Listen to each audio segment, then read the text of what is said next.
The sound symbol association in kindergarten is important, and it helps to set base for formal phonic programs as the children get older.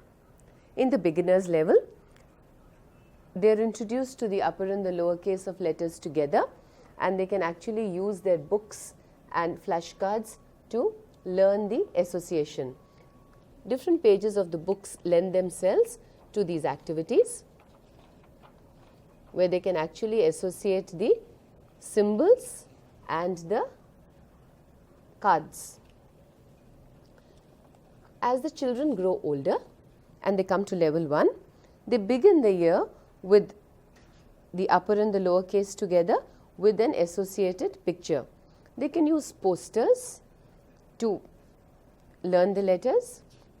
They can use a vocabulary bank, and then as the year progresses, they can turn over the cards and just use the small case letters.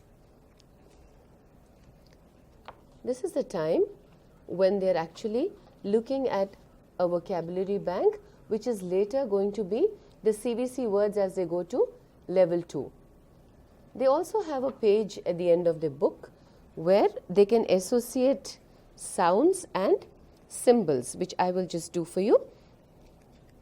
So you can ask the children regularly to arrange the cards and then flip them over to keep the small case upwards. You can do it in order, you can do it in random order, change the order regularly, because there is no fixed way that they must learn how to do the sound symbol association. They can also use a set of cards for rhyming words like the den, hen, cat, bat and a pan and van. Once they finish this, they are ready with the small case letters. You can tell them to listen carefully and place the corresponding symbol on the page. So they can do a s, t, and a, and then you can tell them, okay, now listen carefully and place the sounds as I say them. So let's place s, a, t, sat. Slowly they can start building words. They can also take the help of their little reading booklet, where we already have the letters, the symbols placed out. The children can just say the sound s, a, t, and slowly learn how to build words. They can also move from the last sound to the first sound and gradually get ready for building words at the next level. Now they come to the level 2. They have arranged the small case letters in order, but we want them to start using letter groups of sounds to build a larger vocabulary with each group of sound. So you can tell them to separate all the color. So here is where the color coding actually helps us. So we can ask them to separate all the pink cards, the yellow cards. So they can just sort them out into color groups and tell them that now we are going to work with one color at a time.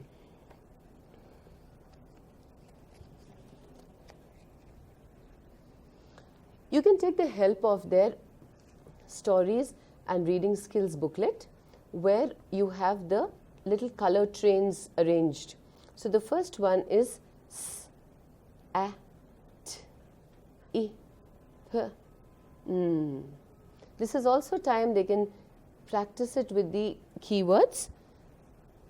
So they can arrange it, spread out your the cards, arrange it and say the sounds s, a, t, I,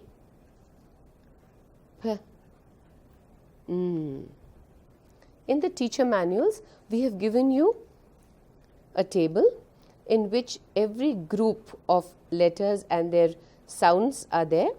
The keywords are there. The number of words that you can build with each of these are there, and a few of the sight words which you can actually introduce simultaneously. You also have another side of the table which is for the teacher's reference. So it has a few rules and it has the other representations of these sounds. So this side is for the teacher information and this side is what is integrated into your little books and activities for the children. So this will help the teachers to get an overall view of the program. And now building of words. So there are two ways to do. For the oral blending, you will say the sounds first and ask the children to tell you the word.